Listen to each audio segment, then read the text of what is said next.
Hello, everyone, and welcome to Life Lesson to Oladapo. I'm your host, Oladapo Salvador, and I'm excited to delve into the personal brand today. No brand isn't about creating art. It's about discovering your uniqueness and letting it shine. Today, we're fortunate to have Marvellous Bankole with us, a personal branding expert who understands the power of authenticity. Marvellous, thank you for joining us today. Thank you so much. Oladapo, it's so nice to be here. I am really honored to be here in this podcast this evening. Awesome. So, first of all, I'd love you to introduce yourself and share a little bit about personal branding, your own perspective. Oh, okay. So my name is Bankole Marvellous, everyone, and I'm a designer stroke motion designer or video editor. So basically what I do is I help brands all over the world communicate their language or their unique language to their audience, thereby connecting them with their own brand tribe. So basically, like if I'm going to put it in two sentences, I help like connect like underdogs. I help them become industry leaders through visual designs. And let me just say what I think personal branding is from my own view. I feel like personal branding is who you are when you're not in the room. It's basically like your reputation, what people say about you when you're not there, how you rub off on people when you're not there. So I think that's like my own short understanding or what I think of personal branding is, like in the narrow. Awesome. Today, we're talking about befriending yourself to embrace true authenticity in your personal brand. So let's get started. When we talk about befriending yourself, we can say this is about self-awareness, self-acceptance, self-compassion. It involves identifying your core, quieting inner critics, and self-trust. So when this interview is divided into three parts. The first one, building self-awareness and embracing authenticity, standing out with authenticity and strategy, overcoming challenges and finding success. So starting with the first one, which is building self-awareness and embracing authenticity.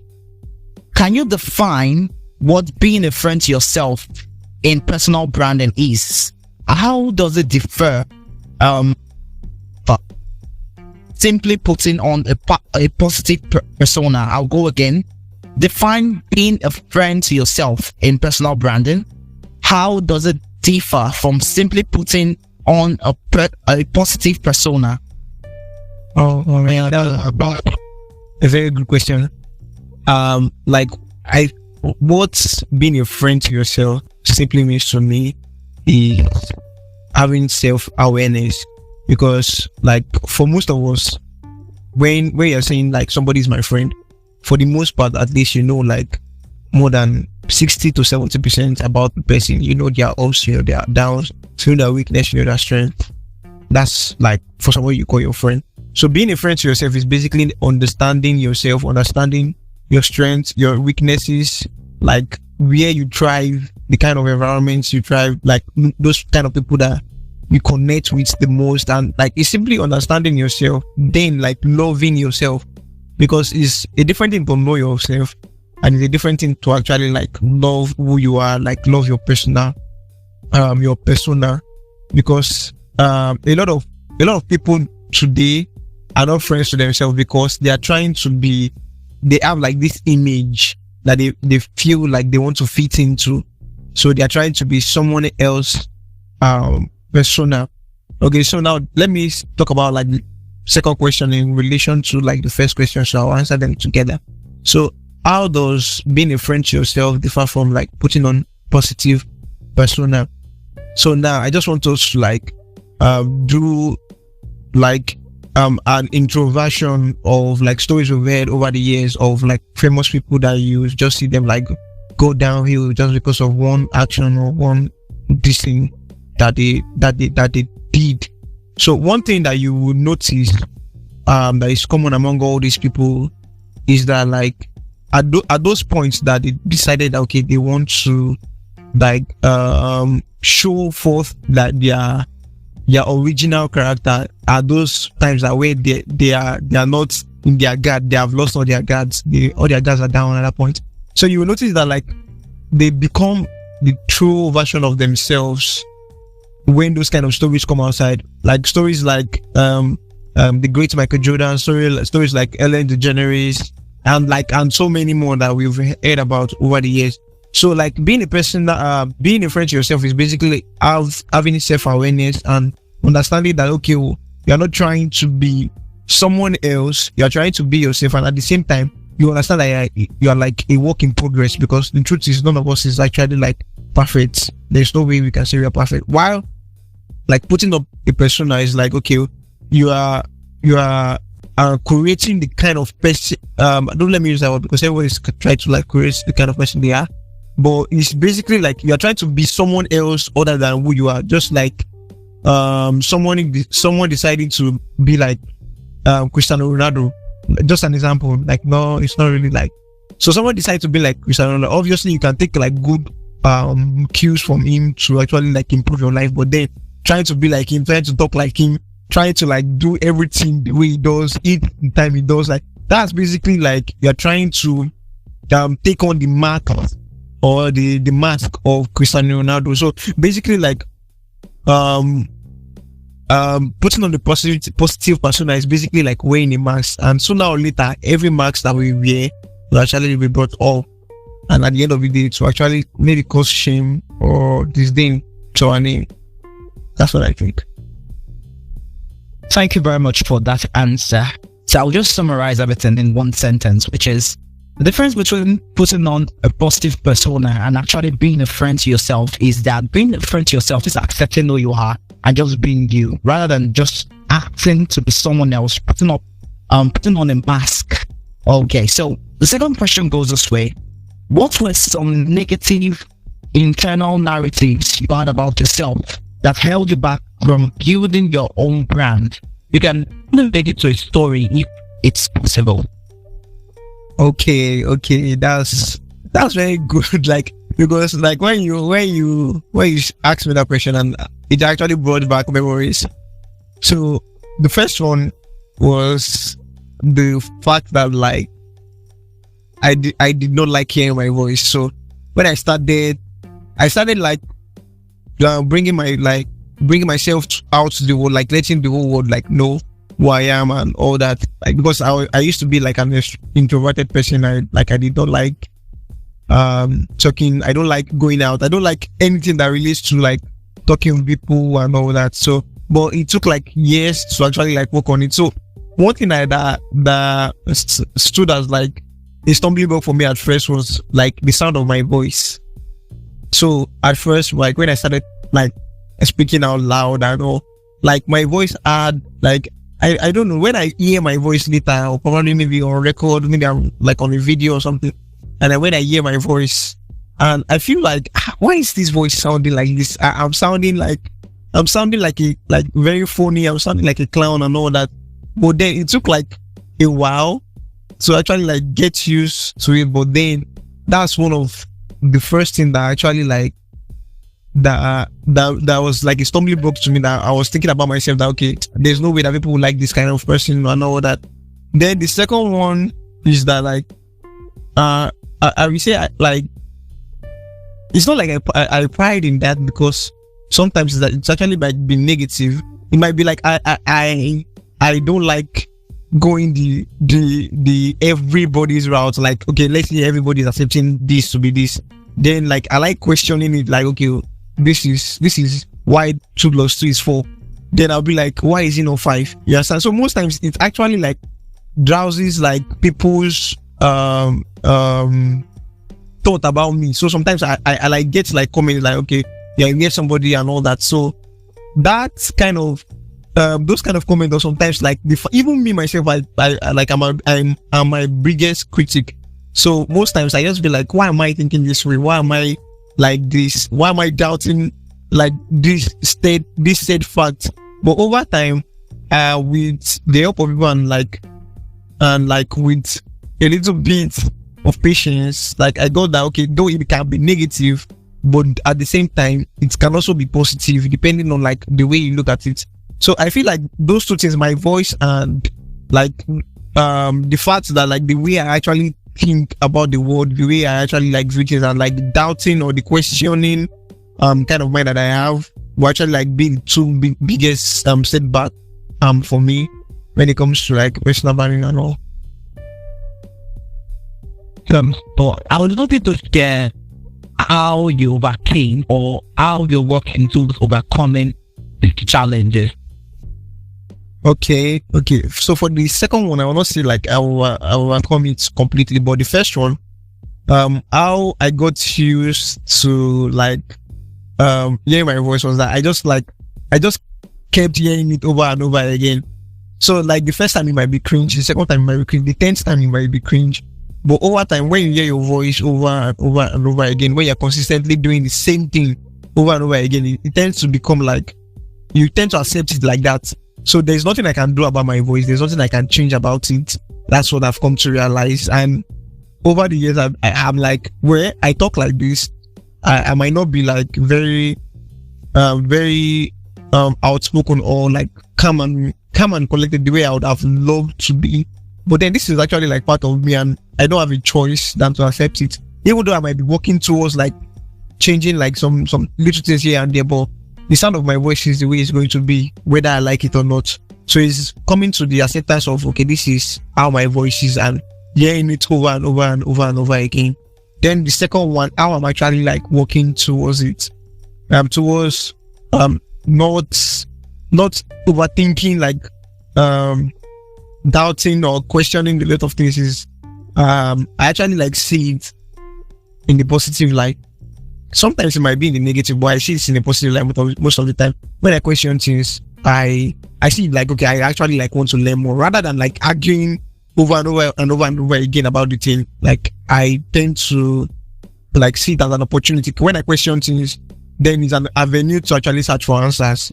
It's an avenue when everyone is going to the right way, and you're like, okay, why are we not like going to the wrong way yet? Sorry for using that example. Like it's just like an avenue to understand why the right way is here for a reason, or why everybody is passing through this way for a reason. So I feel like seeing it in the positive light and not like overwhelming myself with the negative thought of why I'm like this, why I think like this. Actually like is helping me like being myself the more to people, and like becoming a little bit more extroverted than I was like 10 years ago.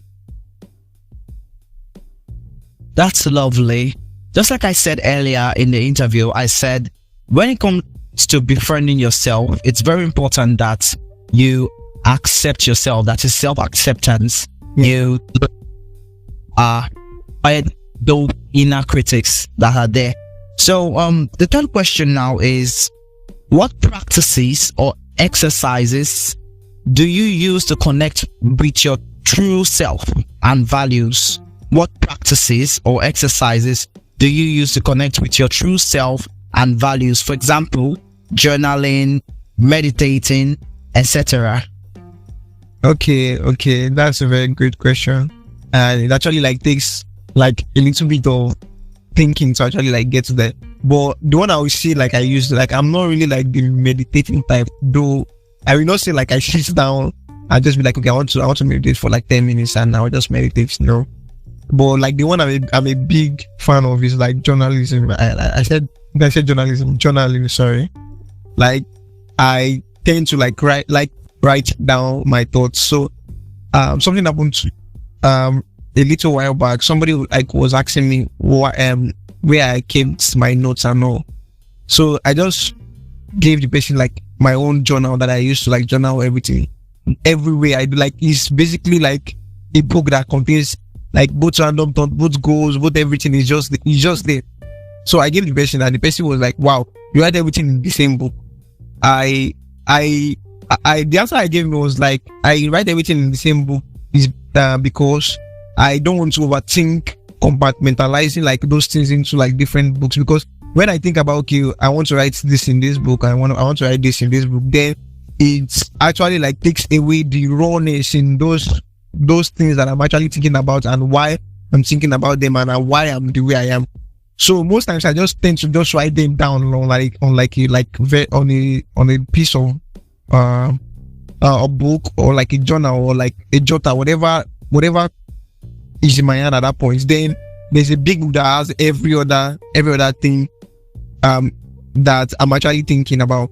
Why the other one, the meditating aspect, I think studying like the Bible, because I'm a Christian and I believe that Jesus Christ came to die for me. So like most times studying the Bible is actually like an avenue for me to do a little bit of an introspection. So most times in the morning, I will not really say like I'm a big fan of it, but most times when I read the Bible, I tend to like think about like what it is that passage is. So most times that I'm done doing that, there's like 2 minutes window to actually think about like the world, the universe and everything that is in it and what I'm going to do for the day. So I have like this mental like pause at that moment that okay, I'm trying to like look at what's happening in the world and what I'm going to do in relation to that. But I'll say the one I'm the most fan of is like journaling.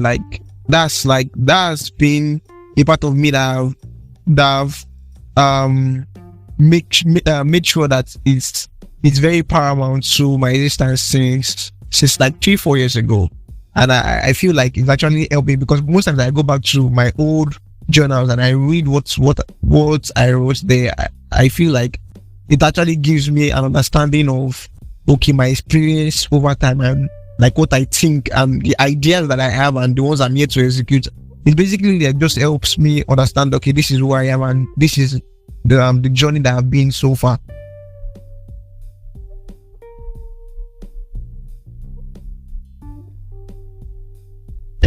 Helps him to connect with himself, and I believe if you can practice that too, you get to know yourself better. Because one thing about friending yourself is getting to know yourself. You can't be a friend with someone you don't know, just like my parents. So now, how do you navigate pressure to conform online while staying true to who you are? Okay, so for me, I feel like one of the ways that helped me over time is basically like taking off expectations. So a lot of people like feel pressured or have once felt pressured because like I felt like there's this image of myself that I'm holding. Okay, I want to be seen as like this smart person. Okay, I want to be seen as this person that can design more than everyone else. I want to be seen as this way. I want to be seen as that way. But like taking off that expectation that okay, I just who I am. I might not be like the best or the smartest person in the room. I might not be like the best designer in the world. I might not even be like the brightest person in the room. But then I have something to offer. There's something I can see that the next person might not necessarily think towards that direction.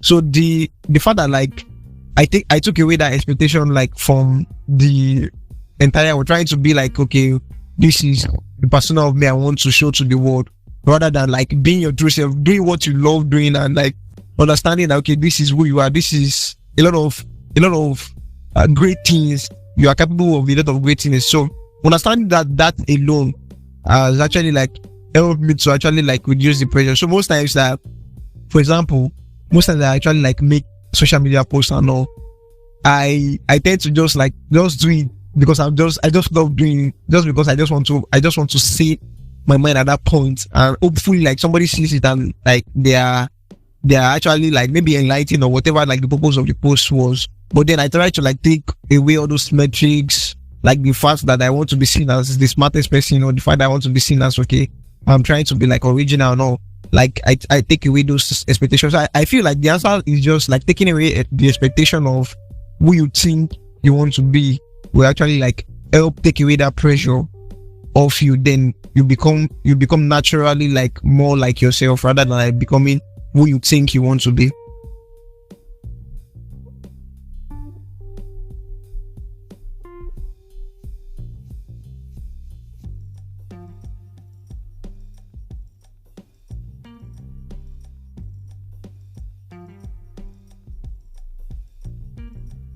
second part of the interview, which is handing out with authenticity and strategy. So, what made your personal brand unique?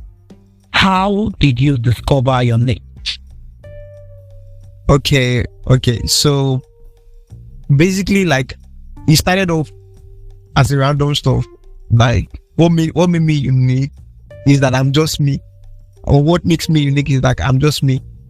I will not necessarily point to like something I'm doing differently, because the truth is, if you are like you are doing something differently, then you have not necessarily seen the entire board.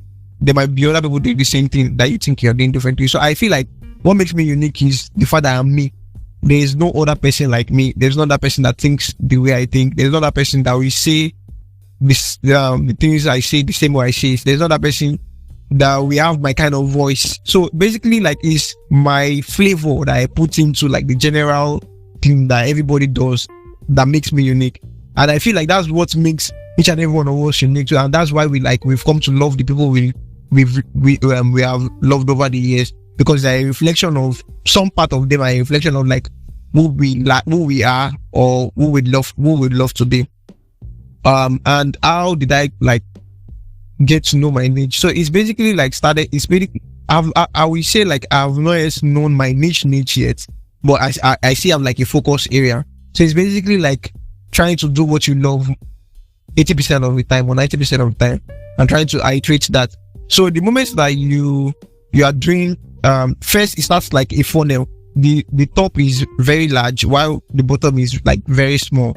So over time, when you are like talking about things that interest you, then you notice that, okay, there is one that actually interests you the most. So I started from talking, not like on social media, like in my communication with people, how I got to know that, okay, like I would love to be a designer, and I would love to like be focused on personal branding and the likes, was that like I started as just a gamer. I started as somebody that was interested in like gadgets, started as somebody that was interested in coding, started as somebody that was interested in like a lot of things. I was interested in sports and all. But over time I realized that like all these things I'm interested in, over time I noticed that some of them stood out than the rest of them, and I actually like preferred talking about some of them than others. So over time it's actually like kind of streamlined what I was saying and what I was focused on. So for design, I noticed that I actually love like seeing these designs like that I see online, and I just try to like break them into units that I can break them. So then I started taking courses on them, and like I just it just became something I just loved. I could spend hours on it, and it will not feel like work to me. And that's like one of the biggest driving factor for me these days, like, because I feel like it's not work. It's just something I just naturally enjoy doing most of the time. So I feel like how you get your niche is first doing what you love.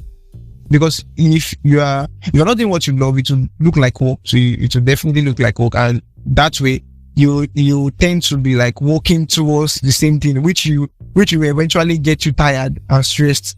But if you're doing what you love, most times it will not be like work. The goal of doing what you love is like you are playing at it every day, and you are playing better at it every day. So over time it gets streamlined to like in like with the analogy I use, like a funnel. You get streamlined that okay, this is what you're focused on, and over time you build on that as well. Awesome. That's lots of advice over there. Lots of advice. And just to reiterate everything you said, your personal brand, what makes you unique is you being you. That is, repeat on me, on you. So the company unique is more like exploring yourself. Explore yourself and get to know what you love to do the most, and then discover your niche. So the second in this section, how do you identify and target your ideal audience without being inauthentic? How do you identify and target your ideal audience without being inauthentic? Okay, thank you very much for that question. That's a very, very, very, very good question, because that's been like a question that I've been on my mind for like a while as well. So for me, how I identify them is basically like, because I said I like writing things down a lot. So I saw, or I noticed that like who I started communicating with, or who I wanted to communicate with, was like a younger version of myself. So let me just bring it like in the general sense. It's basically like trying to like paint a mental picture of that one person, even if the whole world is not hearing what you want to say, or even if the whole world is not hearing the message you are trying to pass. Who is that one person that you want to like to gain something from whatever you are saying, whatever it is that you're offering to the world? So for me, like why I started like being more personal, taking personal branding more seriously, was because I wanted myself, the younger version of myself, to actually maybe hear maybe see one of my videos, or maybe see one of my posts, or one of my like WhatsApp status, and like, okay, this is why you are the way you are, and you should actually come out. You have there's something unique that you can offer to the world. So then from there, having like the mental picture of that person. So in design or in branding, we call that like drawing your audience persona. So you take one person, a mental note of one person, and you like write everything about them. So like creating that persona, okay, who is this person? How do I get to meet them? Where is the most likely place that they are currently? Where can I find them? How can I connect with them in such a way that I don't seem like I'm a niche? So it's basically like asking those questions and like writing like the answers down. And it takes like research, and over time you actually get them. So for me, I feel like it's basically like people that actually like think the way I think. Not everybody will resonate with what I'm saying, and not everybody will necessarily like what I'm saying. And that's not what I'm actually striving for. Basically, like success to me in terms of personal branding is like one person, just one person that like thinks the way I think, or one person that is probably like me in one way or another, or maybe that is divergent in one way or another. Like see that message and it's like, okay, we are cool persons in this, in the way we think. So it's like a call for I don't know the word to use. I think it's like a call for like people that are like-minded. So how do I get to meet them? I know that, okay, like I'm on social media, like, and the social media I'm on, like, that I'm great at is Instagram. So I just like I connect with them there. Then I know that, okay, this person will definitely like reading like WhatsApp status if he's somebody like me, and this person will definitely like going on Twitter to see tweets as well. So those things are actually like will actually guide you creating your target audience or your target persona. So when it helps you understand that, okay, this is the person that I'm targeting, then you find ways that you can actually like bridge the gap between you and that person. Awesome. One thing I'd like to highlight in what you said is that when it comes to identifying your target audience, first of all, you have to recognize what, not what really cool you're passionate about.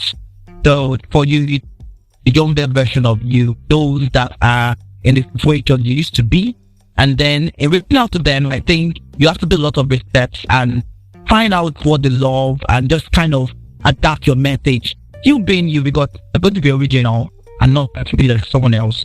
So what are some of the creative ways you've used to make your online presence stand out? Also, what were the results?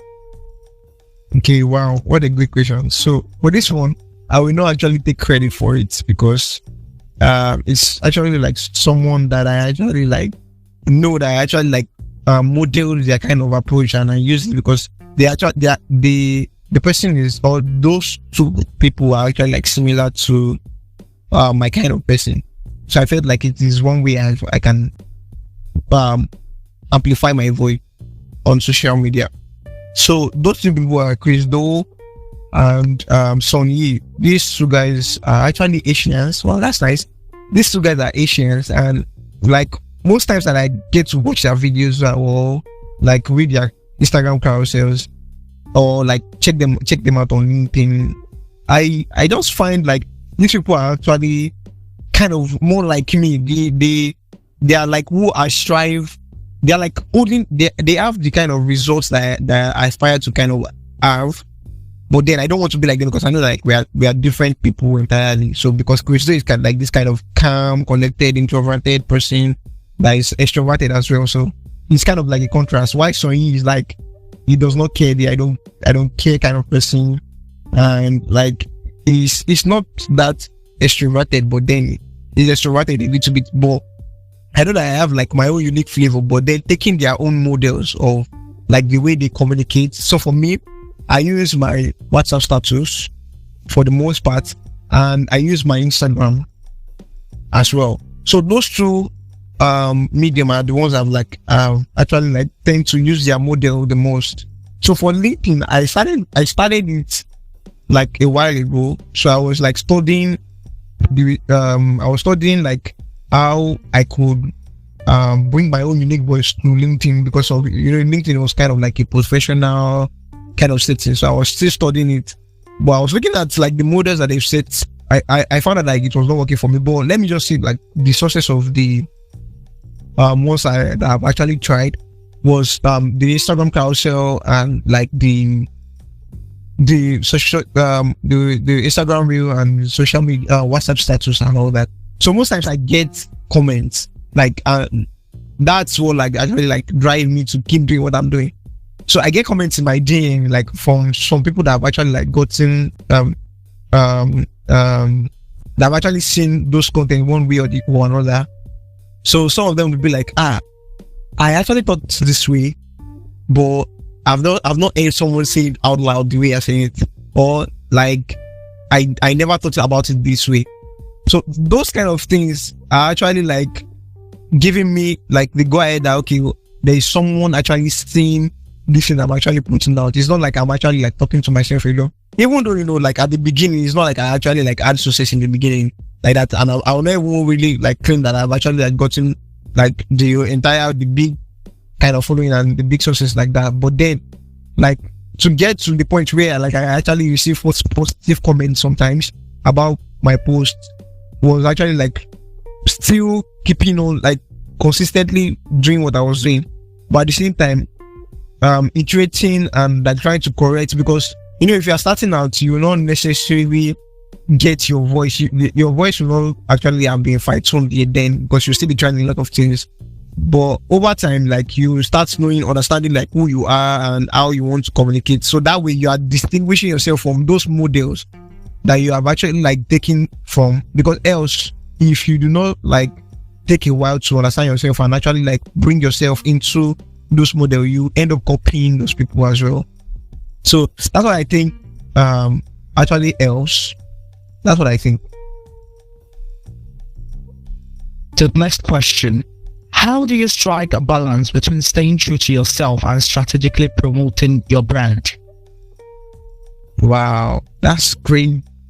Okay, so the basic thing I'll say, I'll not steal long on this one, is just be honest to yourself. Because like if your metric, the metric that you want to see as success, or your success metric, you should be honest to yourself about it. Are you looking for following? Are you trying to like help someone else get like information faster? So basically understanding your goal, that why am I doing this? I don't have to do it if I don't want to do it. You understand? So like having that kind of like mindset that okay, this is the goal I'm trying to achieve with this. So that way you will know that for every effort that you're putting in, this is the success metric for you. And at the same time, if you don't hit those success metrics, you are not feeling down, because you know that it's actually a big goal to get to. It's not like you are putting your entire joy on like some few clicks of a button, like likes and comments and all. But then there is this goal that you have. Maybe it's to like teach 10,000 people how to do something, or maybe it's to like connect to 1 million people to see the way you see something like that. So basically, it's being honest about being honest to yourself about your goal, to understand okay, how do you want to connect with these people. So that way I feel like you strike that balance between like staying true to yourself and at the same time working towards like connecting with your target audience as well. Okay, thank you very much. So I'm just going to summarize all you said. first of all, be honest with yourself, be honest, and then know what you really want, know your goals, and then work towards achieving them. Okay, so now we're at the third section, which is overcoming challenges and finding success. So, have you ever faced criticism for your personal brand? How did you handle it, and what did you learn from it? Okay, wow, that's a good question. Like, because whenever I think about criticism, like, it brings back like some of those old memories. Sometimes I laugh I think about them and I laugh. So, like, the first thing is like bad. There was one time like I started, so I think it was like I had a divergent view. I can't remember. I had a divergent view on something. Then someone came to my DM and like was saying all sort of things. I was like feeling bad in the first instance, like, why is this person saying this? It was not like I actually held your hands or I held your face to see it. But then, like, what I realized from that comment, because it was not even, and it's not the same person. It was like two people, but it was not the same time. It was two different intervals. So what I realized was that like everybody will not accept things the way you see it, and like everybody will not necessarily connect with your message.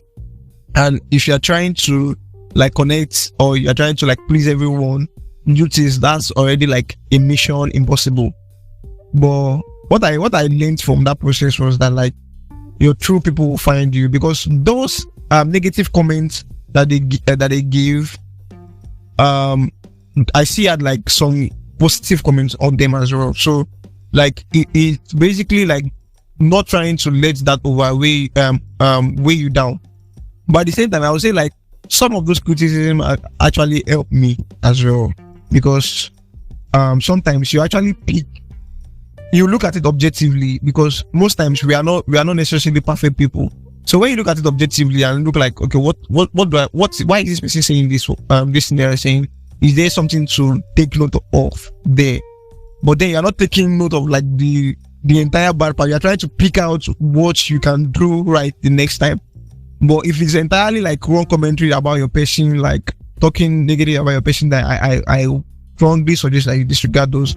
But if it's like tackling objectively on like probably the message or that, then like look at it and like take away some things. Because for me, what I took away from it was that like at some point I was not empathetic towards like people reading. So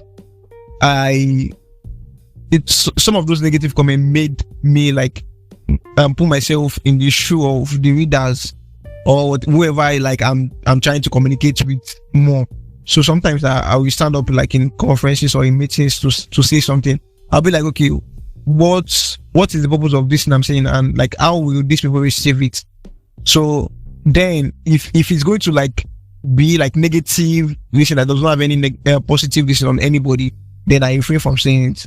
And most times I try to like refine what I'm saying in such a way that like it's not too offensive, and at the same time it's passing the message I wanted to pass to them as well.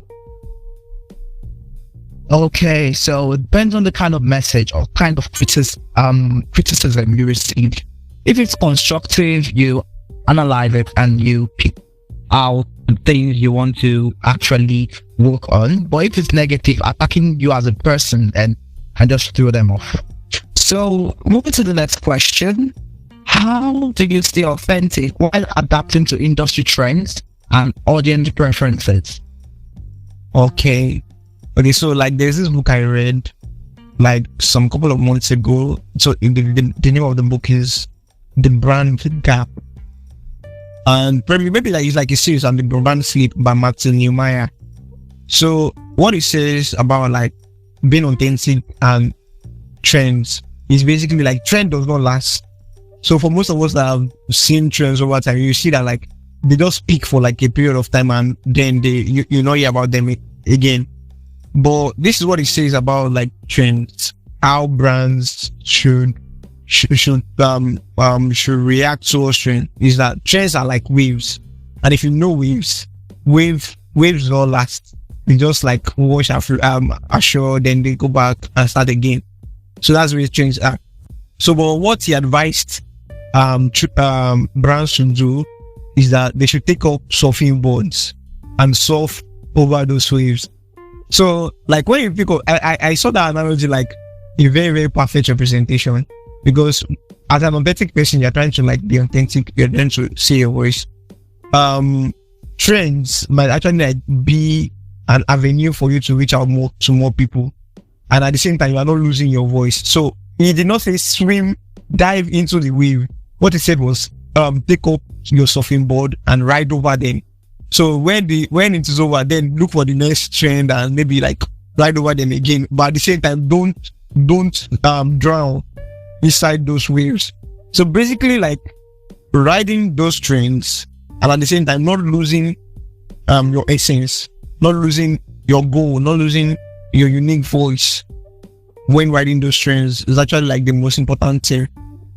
So I would say trends matter, but they do not matter more, because your central message is what matters. How do you communicate your central message, and what is success to you? So those will actually drive how you use trends over time. Thank you very much for that. So when it comes to adapting to industry trends and not just preferences, remember your message, remember who you are, and at the same time, ride on the wings of trends, surf on them, and enjoy them. Don't lose your voice in the midst of trends. Okay, so what advice could you give someone that's struggling to stay true to themselves while building their personal brand? Okay. I'll basically like give the person the advice I give myself in the beginning of the year. Okay, so the advice is just take away expectations and just try it for like a while and see what comes of it. The truth is, most of us, like the majority of us, because I like at some point, like last year, I actually like took a break from social media and all, because like it was getting so overwhelming for me, and I just had to take a break. So coming back this year, like I what I told myself was, I don't care about like I don't care about the noise. I don't care about the shouts. I don't care about like maybe the number of likes that follows them. I don't care about like whatever it is. I'm just about to do what I want to do at this point, and I see what comes of it. So I feel like is if you're focused on like the person you become rather than what building your brand will make you be, I think it will actually make you be more of yourself. So looking at who you become, you are looking at, okay, you are a work in progress. So building your personal brand will actually like help you know more about yourself. You know why you think the way you do. So it helps you stay true to yourself rather than like trying to do it because you want like you want the whole world to know your name. The truth is, you may actually like have the opportunity for the whole world to know your name because people will resonate with you. And the truth is, some people may not even know your name. So the point of the thing is, be more focused on who you will become rather than what the success of your personal brand will make you become. So I think that's what has actually helped me continue or keep doing what I'm currently doing in regards to my personal brand. Okay, for that advice, how do you define and measure the success of a personal brand? What also are your future goals? Okay, how do I define and measure? Okay, so how I define my success is basically like seeing instances of where like something I've said or something I've actually spoken to somebody about, and or something that somebody have actually like commented to me that they saw and they're actually putting into use. So like a couple of years ago, is it years? No, I think it's like months. That was like let's say years, because that's 2 years ago. I saw like one teenager like you saw, I think he was looking at my status there, and I saw him like asking deep questions, and I was like, wow, wow, this is just wow. So it actually like helped me because like me asking the question I asked on my WhatsApp status, like made him like add more branch questions to ask as well. So like it is actually like seeing all those instances of where you influence, where you have like opportunities to influence someone else, because you don't necessarily need to be like big. You don't necessarily need your name to be all around the world for you to actually influence somebody. You can be influencing somebody and you don't know about it. So most times I keep an eye out for like instances where like there are minute things that I might have influenced, or maybe the person that might have like actually like saw what I've actually done or what I've actually posted and like be inspired by it, and like they are doing theirs as well. So I think that's what I define as my own success metric. And I think what's the second question? I'm sorry. What are your future goals? Okay, my future goals. Okay, so I actually envision like being more outspoken. That's basically like for me. That's basically it. Because most times I would say like I'm like my biggest critic. For everything I have in my mind, I've actually like questioned it like 20 to 30 times. So I'm looking like I'm looking at a future that where I'm free. Like the goal is freedom. That's just the goal. The goal is freedom, not being restricted by anything. That's the goal for me, though. That's a nice goal. I feel like a bird. Okay, so now we're going to be rounded off, and I would love to summarize some key takeaways from this interview.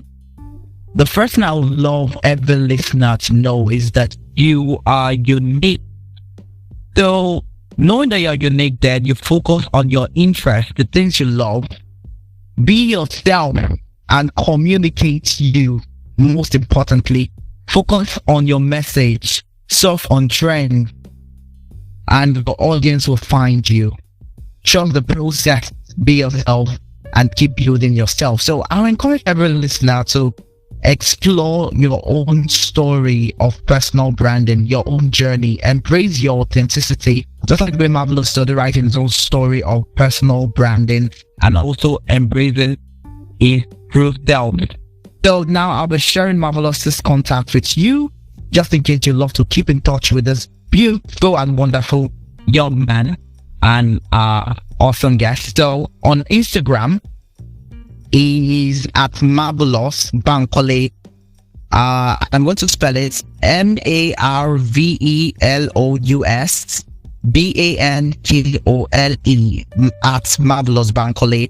And if you love to reach out to him through email, you can reach out to him through marvellousbankole@gmail.com. The same spelling, Marvellous Bankole, Bankole @gmail.com. And on Twitter, at MarvBankole, Marv Bankole. So I'd love to mention that this episode will be released shortly, even though I know you're not going to hear this. So there will be several other episodes.